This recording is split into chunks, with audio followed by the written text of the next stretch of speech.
Hola, ¿qué tal?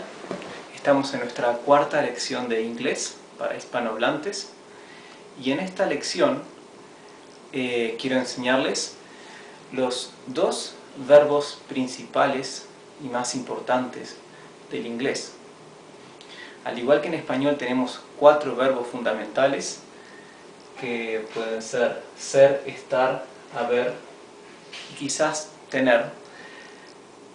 Estos 4 verbos en español se resumen en 2 verbos ingleses, que son los verbos to be y to have.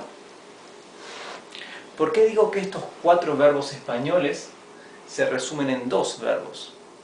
Esto se debe a que el verbo to be corresponde con los 2 verbos españoles ser y estar, y el verbo to have se corresponde con los 2 verbos haber y tener.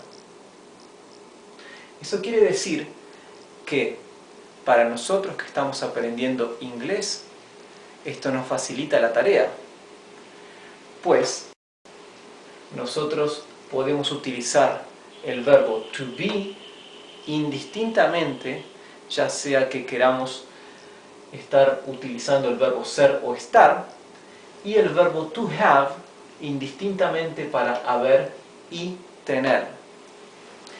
Si fuéramos personas de habla inglesa intentando aprender español, sería mucho más complicado para nosotros porque tendríamos que aprender cuándo se utiliza ser y estar o cuándo se utiliza haber o tener, pero viceversa para nosotros es mucho más sencillo.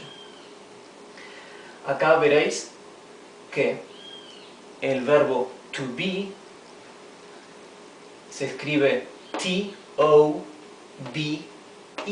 T-O-B-E, ¿verdad? Pero acá está la pronunciación en español sería to be, y to have.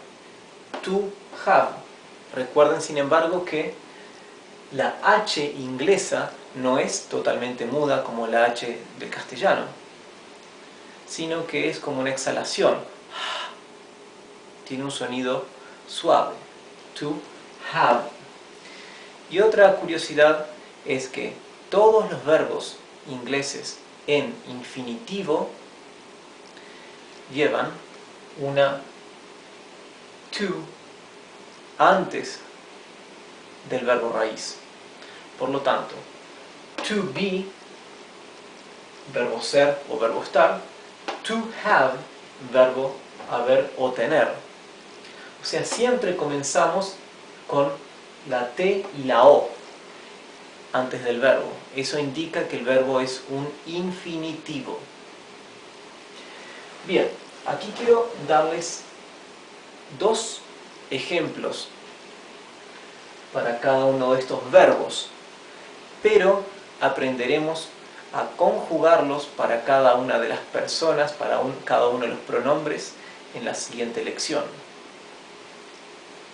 Ahora, solo a modo de ejemplo, os mostraré un par de frases utilizando cada uno de estos verbos en cada una de sus 2 acepciones, ya sea to be como verbo ser o to be como verbo estar, y lo mismo para to have.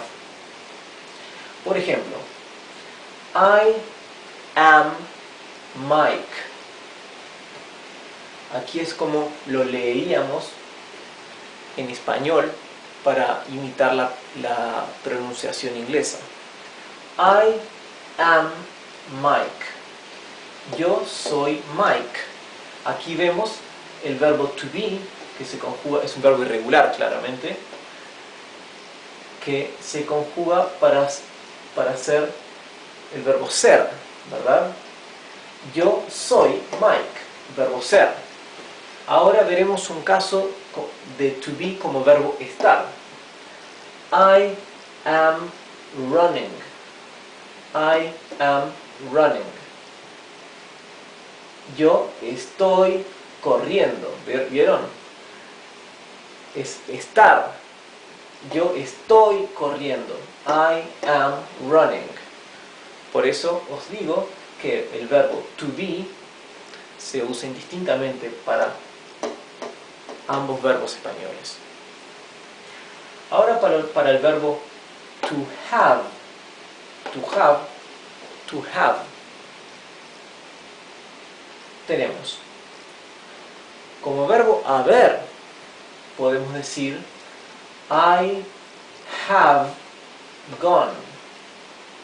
I have gone. Que significa yo he ido. ¿Vieron? Have como he del verbo haber.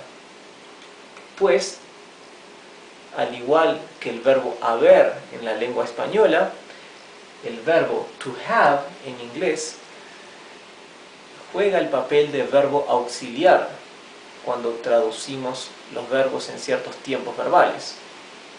Como en este caso, este tiempo pasado, yo he ido.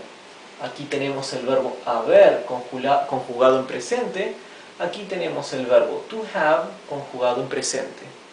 I have gone, yo he ido. Ahora el verbo to have como verbo tener. I have a car. I have a car. Significa yo tengo un auto o un carro. Aquí es el verbo to have como verbo tener.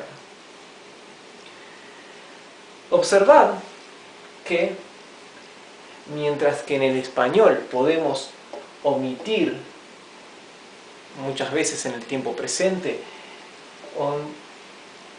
en casi todos los tiempos en realidad, podemos omitir el sujeto, ¿verdad? Podemos decir yo estoy corriendo o simplemente estoy corriendo. ¿Por qué? Porque el tiempo, el verbo conjugado ya lleva implícito el sujeto, ¿verdad?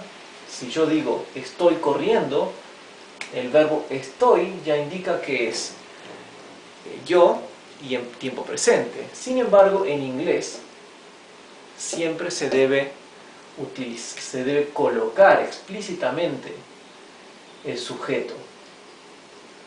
Por eso no podemos omitir el sujeto, no podemos decir am Mike, ¿verdad? Debemos decir I am Mike, yo soy Mike. Y eso para todos los pronombres, para todas las personas del inglés. Esa es una particularidad con el inglés. Nunca podemos omitir el sujeto, mientras que en el español sí podemos omitir el sujeto. Este es el final de nuestra cuarta lección y luego en la quinta os mostraré cómo conjugar estos verbos. Hasta luego.